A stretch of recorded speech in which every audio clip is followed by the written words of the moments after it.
and suddenly I hear it and I have the feeling, wow, I've got it all wrong so far. And then there's like a new opening. Is this that's typical? The question of Rasha, saying, well, I see what you're doing, but what I can see that so many mistakes have been done.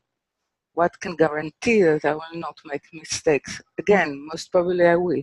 Probability says that I will. Right. So leave me alone in terms of how no one can guarantee us not to make mistakes. Pesach is actually saying that above and beyond your mistakes, actually the Creator will wish you to go out. So you just need to agree to that there is a power of forgiveness and acceptance, and His wish, His will is actually, you need to be the vessel of His will, not the account of your mistakes. That's exactly Pesach. Right. So you have to forget. You have actually it's the most deep effort, because counting our mistakes is actually the very presence of the self. Right. Because you're saying basically that it's not in your power to overcome yourself. Absolutely true. It's not in our power to overcome our sort of missing, one can say, missing the point all the time. Okay, it is almost inherent that we will. So, in a way, we are called to have two opposition in ourselves. One, a certain humility, that knowing that I cannot do it by myself, and on the other hand, a knowing of being able to overcome myself as the one who always fall. Yeah, it's true. We are those who. Why it is so difficult for us to actually accept that we are full of flaws, but the flaws is the exact vessel of redemption. No, we want to be perfect. If we're perfect, we don't need the redemption.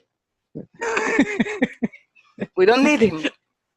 So we're saying, okay, I'll say that I need you, but can you do it so I can do it myself? This is actually one of the subtext of that question, and this is why this question is included in the Agada. Yeah, this is actually what he's asking. What is this work? Actually, you cannot attribute this work to a human self. Actually, what you're saying that all the time we need him. No, a 21st century self cannot stand it. Cannot stand it, and this is the surrender on one hand, and the knowing that actually my flaws and my wants are exactly the vessel of his revelation. He can reveal himself or herself, itself, exactly upon that need. It's exactly the point of connection. We think that our self-definition is what we are good in. No. What we are incomplete in is our definition, because our definition is our relation and need of God.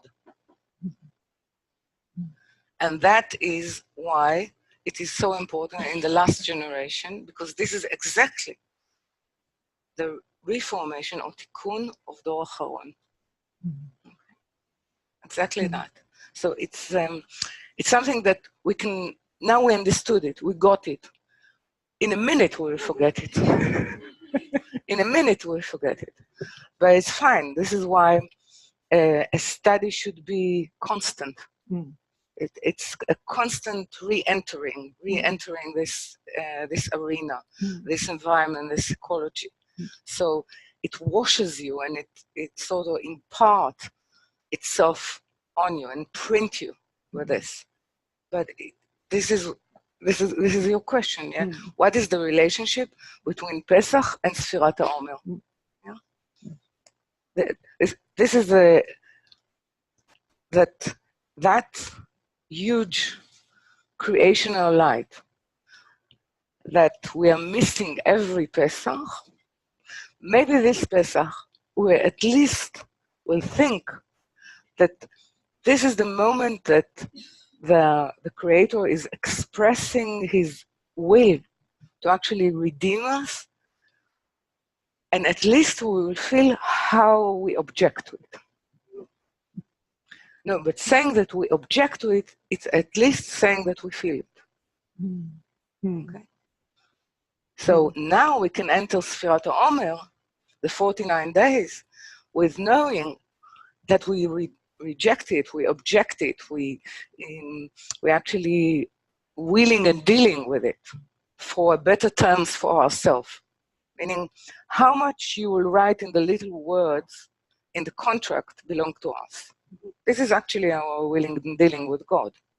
How much He will attribute to us.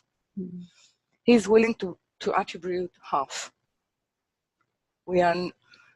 If we really look at it, we are not satisfied with half. We want more, we want it all.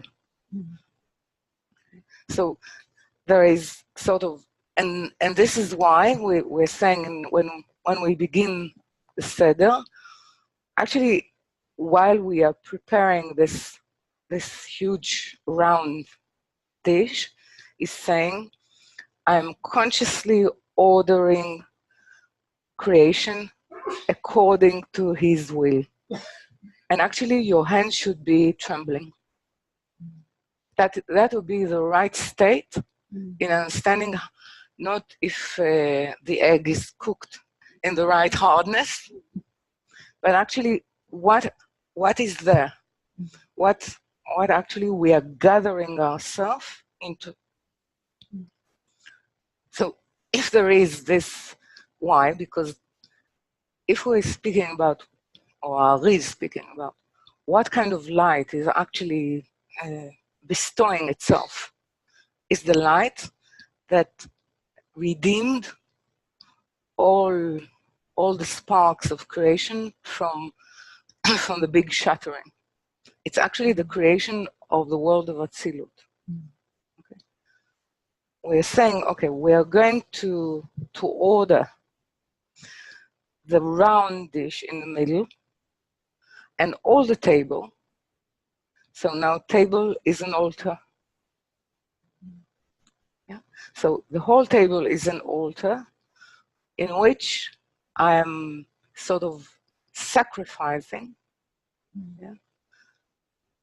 In the language of the Zohar, to sacrifice is to come closer.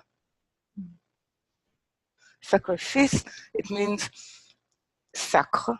Sacre is to do with holy, meaning I'm coming closer to the root of life. And when I start the Seder, I start with knowing that holiness and sacredness is upon me. This is how I start. Then I go down, then I go up, then I mumble. Then I don't know what I'm saying, and then I'm searching for the right language. Actually, all what we, as I said, all what we study in Kabbalah is language. It's the language or the discourse that will enable us to overcome the opposition of nature to the Creator. And Pesach is the pivotal point of acknowledging it and starting from the beginning. Okay? Starting from the beginning. Okay?